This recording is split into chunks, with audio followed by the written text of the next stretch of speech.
एक lady doctor Lucknow के एक थाने में जाती है और जाने के बाद बड़ी सकपकाई हुई सी थी। असल में वो बातचीत तो करना चाहती थी, लेकिन उसके अंदर से हिम्मत नहीं पड़ पा रही थी कि आखिरकार वो अपना सवाल कैसे पूछे। आखिरकार उसने एक संतरी के पास जाती है, जाकर बताती है कि मेरा नाम ये है, मैं फला जगह से आई हूँ, मुझे किसी साहब से बात करनी है। जैसे ही साहब का नाम आता है तो कहते हैं कि आप अंदर जाओ, जाकर बात कर लो। अब साहब के पास जाती हैं, जाने के बाद पूछती हैं कि सर मैं बस एक बात पूछना चाहती हूँ कि ये डिजिटल अरेस्टिंग क्या होती है। तो इतना सुनने के बाद जो साहब अपनी कुर्सी पे बैठे हुए थे, वो लेडी डॉक्टर की तरफ देखते हैं और देखने के बाद कहते हैं कि ऐसा तो कुछ भी नहीं होता, ऐसा भी तो कोई प्रावधान नहीं आया है कि किसी को भी डिजिटल रूप से अरेस्ट कर दिया जाए। जैसे ये बात सुनी जाती है, उसके बाद वो लेडी डॉक्टर कुर्सी वहाँ पर पड़ी हुई थी, कुर्सी पर बैठ जाती है और ऐसे जैसे क्या उसमें बेदम हो जाता है कोई इंसान, बोलने की या कुछ समझने की स्थिति में नहीं रहता। तब वो अधिकारी कई बार आवाज़ लगाता है, मैडम मैडम, मैं आपसे बात कर रहा हूँ, आपकी तबीयत तो ठीक है, आपको कोई दिक्कत तो नहीं है।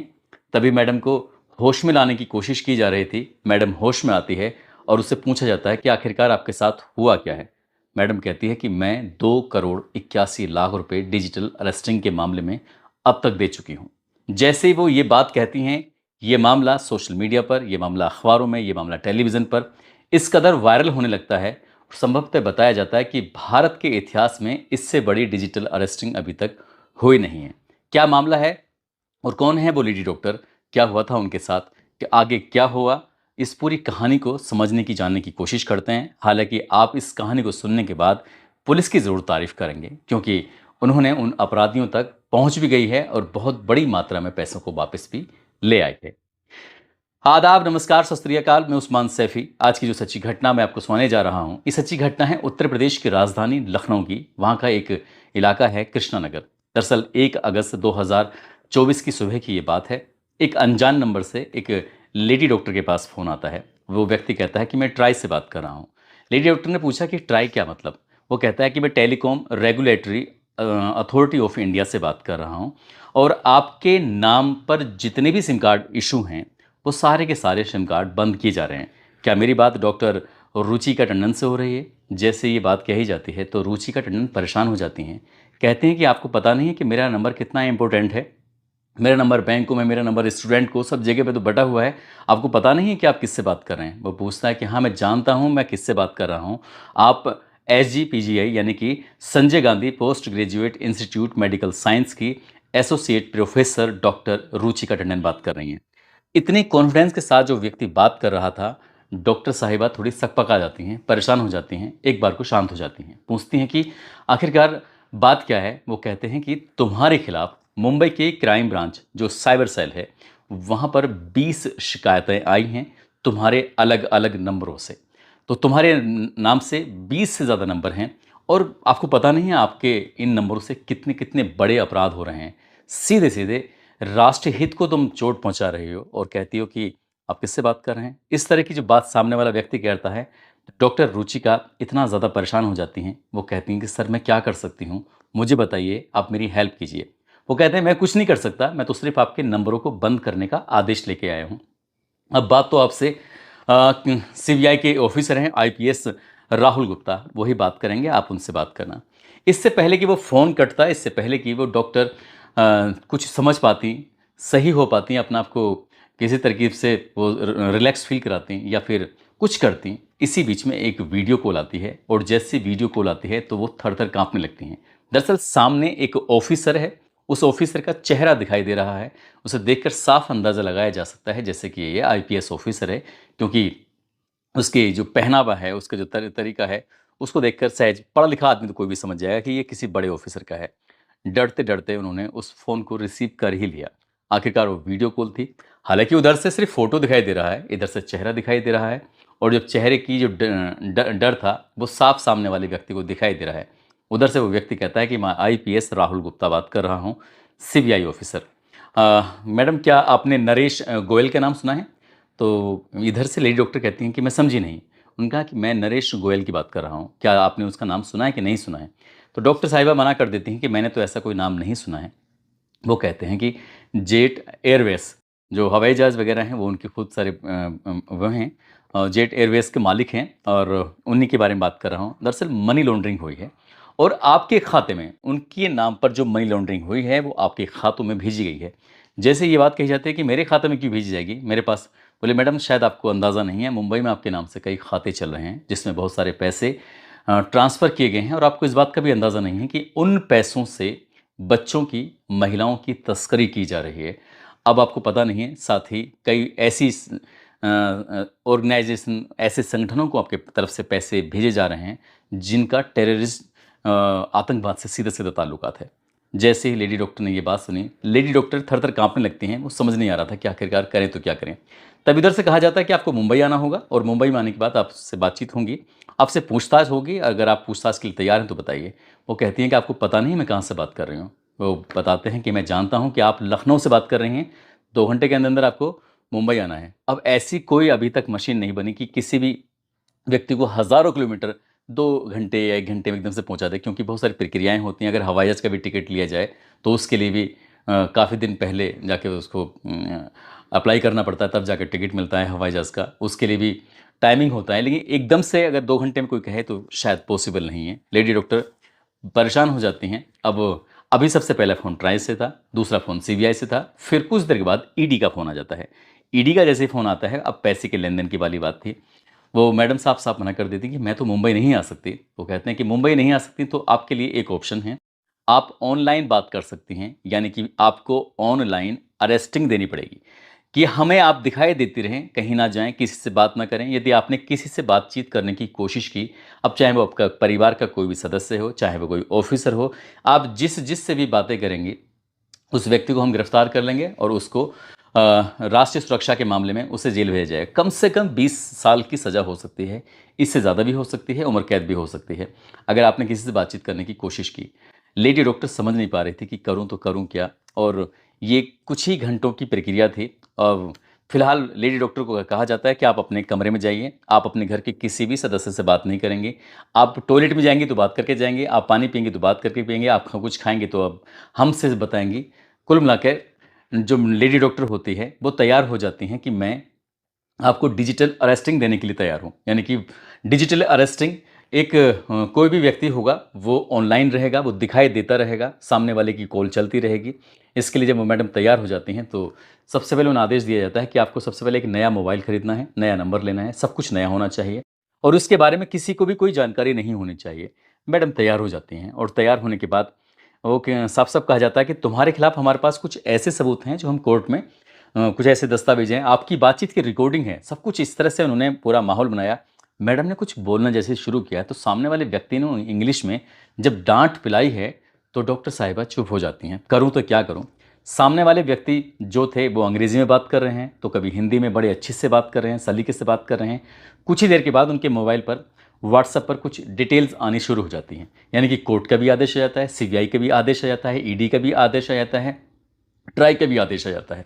जब सारे आदेश आने लगते हैं तो उसके बाद फिर कहा जाता है कि आपकी डिजिटल अरेस्टिंग हो ही चुकी है। आपके पास हम एक फ़ॉर्म भेज रहे हैं। उस फ़ॉर्म में जो लिखा हुआ है उसकी डिटेल आपको बोलनी है और जितनी भी डिटेल आपसे माँगी जा रही है वो डिटेल हमें प्रोवाइड करा दीजिए और आप दोषी होंगी तो ही आपके खिलाफ कार्रवाई होगी। यदि आप निर्दोष, आप दोषी नहीं हैं तो आपके खिलाफ क्यों कार्रवाई होगी? और वैसे भी मुझे पूरा भरोसा है, जिस तरह से वो अब व्यक्ति जो अलग-अलग रूप में आ रहे थे, बातचीत कर रहे थे, उन्होंने पूरा-पूरा भरोसा दिलाया कि मैडम जिस तरह से मैं आपको देख रहा हूँ, आप वाक़ई बहुत जेन्युइन हैं, बहुत पढ़ी-लिखी हैं, इसलिए आप कभी ऐसी गड़बड़ नहीं कर सकती। तो मुझे पूरा भरोसा है कि आपका कुछ भी नहीं बिगड़ सकता है।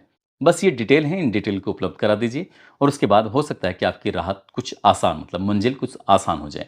कुछ इस तरह की बात थी। जो फ़ॉर्म था उसमें उनके नाम, पता, डिटेल, कहाँ रहती हैं, क्या करती हैं, परिवार में कितने सदस्य हैं, कितने बैंक खाते हैं, तमाम छोटी से छोटी जानकारी, कितने दोस्त हैं और परिवार में किस-किस की नौकरी लगी है, एक-एक जानकारियाँ जो थीं उस फ़ॉर्म के अंदर थीं।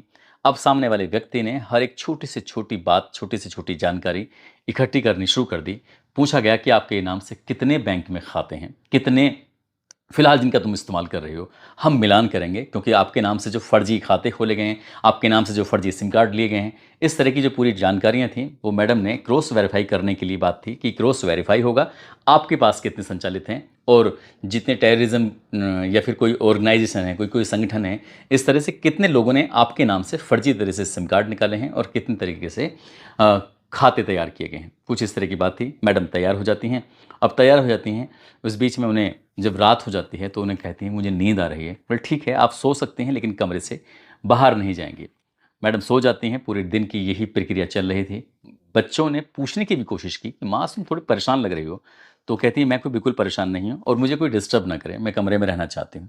कुछ इस तरह की बात थी। रात हो जाती है, दिन निकलता है, फिर से वो लोग कॉल पे आ जाते हैं, बातचीत शुरू हो जाती है। नया नंबर था ही, उसमें एक ऐसा ऐप डाउनलोड कर दिया जाता है जिससे क्या हर वक्त वो वीडियो कॉल पर दिखाई देती रहें, ताकि किसी से बातचीत तो नहीं कर रही हैं, कुछ भी तो नहीं कर रही हैं।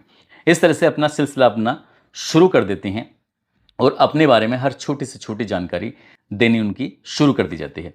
अब ये सिलसिला चल ही रहा था कि एक दिन 2 दिन, यानी कि 1 तारीख को ये फ़ोन आता है, 2 तारीख को बात चल रही थी। अब 3 तारीख यानी कि 3 अगस्त 2024 की जो तारीख आती है, वो मैडम के लिए बहुत भयानक तारीख थी। उन्होंने इस बात की कल्पना नहीं की थी। दरअसल उनसे कहा जाता है कि आप बैंक जाइए, उनका एक खाता होता है एसबीआई बैंक में, वहाँ जाती हैं, उनसे कहते हैं कि आप ऑनलाइन रहेंगी, वीडियो कॉल होती रहनी चाहिए, कोई भी आपसे बात करेगा उससे ज़्यादा बात नहीं करनी है, ना पे सवाल, क्योंकि हमें तुम्हारी हर एक छोटी से छोटी जानकारी मिलती रहेगी।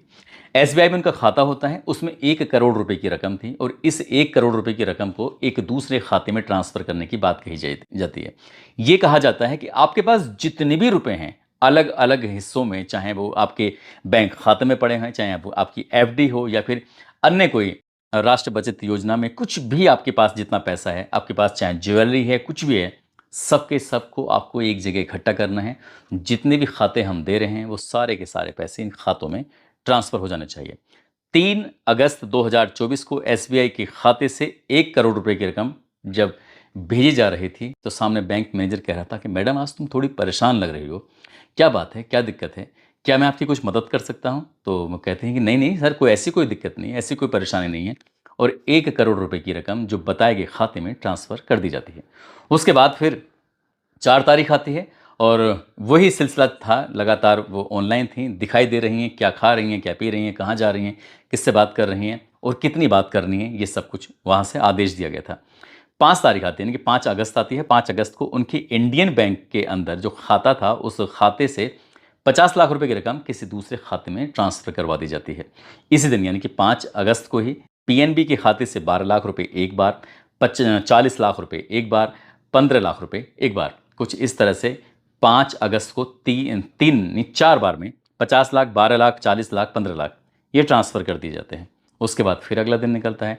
उन्हें याद दिलाया जाता है कि देखो, याद करो, सोचो कि आपके और कहाँ-कहाँ कितने-कितने पैसे पड़े हुए हैं। जो आपके अंडर में हैं, जिन्हें आप संचालित कर रहे हैं, उन्हें फिर याद आता है कि हाँ, मेरे एसबीआई में एक और खाता है और उसमें से कुछ पैसे पड़े हुए हैं। तो 6 अगस्त 2024 को एसबीआई के खाते से 15 लाख रुपए फिर से ट्रांसफ़र किए जाते हैं। एसबीआई के खाते से 2 लाख रुपए और बचते हैं, उनको भी ट्रांसफ़र कर दिए जाते हैं।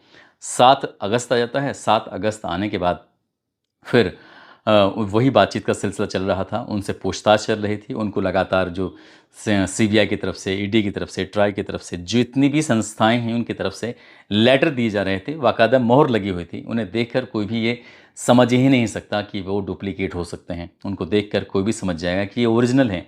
कुछ इस तरह के सवाल जब मैडम ने किए तो सामने वालों की तरफ से जवाब भी ऐसे आए थे कि जैसे कि अब बिल्कुल सही जानकारी है, कोई गलत हो ही नहीं सकता। 8 तारीख जब आती है, 8 तारीख को अब वो कहती हैं कि मेरे पास अब ज़्यादा नहीं है, सिर्फ 2 लाख रुपए बचे हैं। ठीक है, तो उन्हें भी ट्रांसफ़र कर दीजिए। अब मैडम के 7 खाते होते हैं। 7 खातों से 5 खातों में 2 करोड़ 81 लाख रुपए की रकम 3 अगस्त 2024 को शुरू होती है, 8 अगस्त 2024 तक ट्रांसफ़र कर दी जाती है। अब इस रकम को ट्रांसफ़र कर दिया जाता है, उसके बाद भी वो लाइन पर रहते हैं। ऐसा नहीं कि वो सारी रकम लेके वो शांत हो जाते हैं। मैडम को थोड़ा-सा होश आने लगता है। वो कहती हैं कि कम से कम जाकर नज़दीकी पुलिस स्टेशन जाना चाहिए। वहाँ जाने के बाद देखना चाहिए कहीं ऐसा तो नहीं है कि कहीं कुछ गड़बड़ हो। हालाँकि उसने काफ़ी क्रॉस वेरीफ़ाई किया था, सारे कागज़ देखे थे, फिर भी अपनी तसल्ली के लिए अपने कुछ कि कहीं न कहीं कुछ राहत मिल जाए। नज़दीकी पुलिस स्टेशन जाती हैं और वहाँ वहाँ जाने के बाद जो एसएचओ होते हैं, पुलिस अधिकारी होते हैं, उनसे बातचीत करते हैं और सबसे पहले एक ही सवाल करती हैं, साहब मैं ये जानना चाहती हूँ कि क्या ये डिजिटल अरेस्टिंग होती क्या है? तो मैडम से जब ये पूछा जाता है कि आप क्यों पूछ रही हैं, वो बोले बस मैं जानना चाहती हूँ। अच्छा, जानना चाहती हो मैडम, ऐसा तो कुछ भी नहीं होता, ऐसा कोई कानून भी नहीं बना कि किसी को भी डिजिटल के रूप में अरेस्टिंग कर ली जाए, यानी कि ऑनलाइन अरेस्टिंग। वहाँ ना पुलिस पहुँचेगी, वहाँ ना कोई अधिकारी पहुँचेगा, और वो अपने ही घर में सिर्फ कैमरे के सामने रहेंगे, क्या कर रहे हैं क्या नहीं कर रहे हैं, इस तरह की। जैसे ही मैडम यानी कि लेडी डॉक्टर ने ये बात सुनी, उनके पैरों तले ज़मीन खिसक जाती है, सोचने पर मजबूर हो जाती हैं, कुर्सी पे बैठ जाती हैं। बेहोशी जैसी हालत थी, ना कुछ बोलने की स्थिति में थी, ना ही कुछ सुनने की स्थिति में थी। ऑफिसर बार-बार उन्हें आवाज़ लगा रहा है, "मैडम क्या हुआ? क्या दिक्कत है? कोई परेशानी तो नहीं है? आप कहाँ जाएँगी? क्या करेंगी?" तमाम तरह के सवाल थे। वो सवाल उस मैडम के कानों में पहुँच ही नहीं रहे थे, क्योंकि 2 करोड़ 81 लाख रुपए की रकम 4, 5, 6 दिनों के अंदर ही वो अलग-अलग 5-6 खातों में पहुँचा चुकी थीं, और उनकी ज़िंदगी में जितनी भी गाढ़ी कमाई थी, सब जा चुकी थी। अब वो सोचने पर मजबूर हो जाती हैं। कुछ देर के बाद उनसे एक तहरीर ली जाती है, एफआईआर दर्ज कराई जाती है, और जब एफआईआर दर्ज कराई जाती है, तो उसके बाद ये मामला सोशल मीडिया पर वायरल हो जाता है। अखबार में ये प्रकाशित होता है, तब भी वायरल हो जाता है। उसके बाद टेलीविज़न पे खबर चलने लगती है कि संभवतः इतिहास में, भारत के इतिहास में पहली ऐसी घटना थी कि डिजिटल अरेस्टिंग के नाम नाम पर 3 करोड़ रुपए के आसपास, यानी लगभग पौने 3 करोड़ रुपए के आसपास की रकम ले ली जाती है।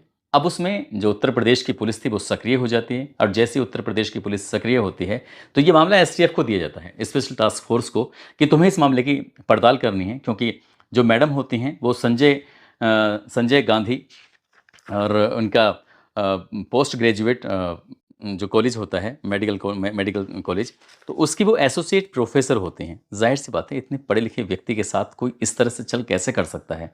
पुलिस ने जब इस मामले की जांच पड़ताल करना शुरू किया, 10 से 15 दिन का समय बीत जाता है। इस महीने यानी कि अगस्त का अंतिम दिन आ जाता है, 31 अगस्त 2024 को आखिरकार उन्होंने कुछ लोगों को गिरफ्तार किया। पता चलता है कि जिन खातों में रकम गई थी, वो तो बेहद गरीब लोग थे। उन्हें कुछ लालच देकर उनके खातों में रुपए डलवाए गए थे, और इन रुपयों का उन्होंने क्रिप्टो करेंसी में इस्तेमाल कर लिया गया था। कुल मिला के पुलिस ने जब अपना कहती है कि पुलिस अगर अपनी सिप आ जाए, पुलिस अगर ईमानदारी से काम करे, तो ज़मीन की जो 7 तह होती हैं, गहराई होती है, उसको खोद के भी अपराधी को बाहर निकाला जा सकता है। दुनिया से भाग सकता है, लेकिन पुलिस से अपराधी कभी भाग ही नहीं सकता। आखिरकार पुलिस ने कुछ लोगों को गिरफ्तार किया, जिसमें बताया जाता है कि हरिप्रिया प्रधान नाम की कोई महिला थी, वो गैंग लीडर होती है इनकी, जो कि उड़ीसा की रहने वाली होती है। जितेंद्र कुमार यादव, जो कि प्रयागराज से होता है।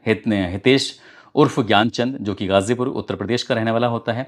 राजस्थान के जयपुर से लोकेश जैन होता है, और राजस्थान के बूंदी जिले का रहने वाला पवन जैन होता है। इन सहित 11 लोगों को गिरफ्तार किया जाता है, और 11 लोगों को गिरफ्तार करने के बाद लगभग इनके हवाले से, इनके कब्जे से बताया जाता है, ऐसा मीडिया रिपोर्ट कहती है, कि 2 करोड़ 30 लाख रुपए की रकम बरामद कर ली जाती है। साथ ही जैसे ही ये एफआईआर दर्ज कराते हैं, तो 27 लाख 88 हज़ार रुपए की रकम को बैंक में फ्रीज कर दिया जाता है, कि उसे कोई निकाल ना सके। इसलिए जो पैसे थे लगभग उन वहाँ तक, करीब तक तो पहुँच जाते हैं, लेकिन पूरे पैसे अभी मिल नहीं पाए हैं। पुलिस इस मामले की जांच पड़ताल कर रही है। और जब मैंने ये जानने की कोशिश की कि आखिरकार पिछले महीनों की अगर हम बात करें, तो पिछले महीनों में कितनी ठगी हुई है, तो एक अखबार जो कि दैनिक भास्कर है, उसकी एक रिपोर्ट प्रकाशित होती है।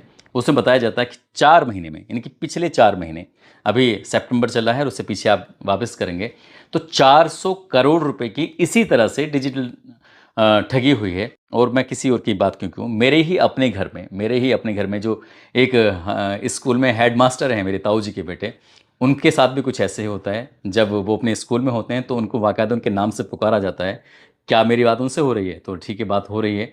और उसके बाद फिर सिलसिला शुरू हो जाता है, और उनसे जो रकम की मांग की जाती है, वो ज़्यादा नहीं, सवा लाख रुपए के आसपास की मांग की जाती है। लेकिन उस वक्त उनका जो मोबाइल नंबर था, उससे वो पैसे ज़्यादा दे नहीं पाते, हालांकि फिर भी 40,000 रुपये चले जाते हैं। तो इससे भंवर जाल में आजकल लोग ज़्यादा फंस रहे हैं। कहते हैं कि जो बदलते वक्त में कुछ लूट डकैती के तरीके बदल चुके हैं। पहले घोड़ों पे चला करते थे डकैत, इकट्ठे होते थे, बंदूकें लेके जाया करते थे, गांव-गांव जाने के बाद लोगों को घेरा करते थे, उनके घर में से सोना चांदी ये सब चीज़ें लेकर विरोध करते थे, तो उन्हें गोलियां मार दिया करते थे। तो पहले एक दौर में इस तरह की लूट खसोट होती थी, इस तरह से पैसे निकाले जाया करते थे। उसके बाद फिर दूसरे तरीके आने लगे, मोबाइलों से पैसे निकलने लगे। अब एक नया तरीका ईजाद हुआ है, वो तरीका है कि डिजिटल अरेस्टिंग। और इसमें जो 400 करोड़ रुपए की जो ठगी हुई है, आपको सुनकर हैरानी होगी। इसमें डॉक्टर हैं, इसमें इंजीनियर हैं, इसमें पुलिस वाले हैं, इसमें पुलिस ऑफिसर हैं, और बहुत अलग अलग तरह के इसमें सेना से जुड़े हुए भी लोग हैं, किसी में कर्नल भी हैं, जनरल भी हैं, ऐसा कोई बड़ा बड़ा अधिकारी नहीं है। सामने वाले जब ये पकड़े जाते हैं तो पता चलता है कोई हाई स्कूल फेल है, कोई 8वीं पास है। ये लोग इतने अच्छे से, इतने ढंग से बात करते हैं कि ऐसा लगता है जैसे कि सचमुच सीबीआई के ऑफिसर हैं। यदि आपके पास ऐसा किसी व्यक्ति का फ़ोन आता है तो डरने की बिल्कुल भी ज़रूरत नहीं है। सबसे पहले तो आप फ़ोन काट दीजिए, बात सुनिए ही नहीं। अगर आपको लग रहा है कि सामने वाला ज़्यादा परेशान कर रहा है तो स्विच ऑफ कर लीजिए। अगर आपको लग रहा है कि इससे ज़्यादा परेशान कर रहा है तो नज़दीकी पुलिस स्टेशन में जाने के बाद उस नंबर से कहिए, नंबर को दिखाइएगा, कहिएगा कि मेरे पास लगातार इस तरह से फ़ोन आ रहा है और वो धमकी दे रहा है। अगर असली होगा तब आपके खिलाफ जांच जो होनी है वो तो होके रहेगी। अगर नकली होगा तो कम से कम आप बड़ी रकम लूटने से बच जाएंगे। दोस्तों, इस पूरे घटनाक्रम को सुनाने का उद्देश्य किसी को परेशान करना नहीं है, किसी का दिल दुखाना नहीं है, बल्कि आपको जागरूक करना है, आपको सचेत करना है। और जाते जाते राधा कुशवाहा हैं, प्रताप सिंह हैं, आज इनका जन्मदिन है। इनको जन्मदिन की ढेरों सारी शुभकामनाएं, बहुत बहुत मुबारकबाद। साथ ही कुछ लोगों ने नाम लेने की अपील की है, जिसमें मोहम्मद जहांगीर अली हैं, रामचंद्र ठाकुर हैं, तुकाराम पाटिल हैं, अकरम कुरैशी, कनक, कमलेश कुमार, हासिम सिद्दीकी, प्रदीप यादव, समीर खान, भरत कुमार, नदीम सैफ़ी, दानिश अलवी, मोहम्मद रियाज, मोहम्मद आकिल अंसारी, सगीर खान, इकबाल खान, गुड्डू नायक, नासिर अहमद। आप सब लोग अपना ख्याल रखें, सुरक्षित रहें। जय हिंद, जय भारत।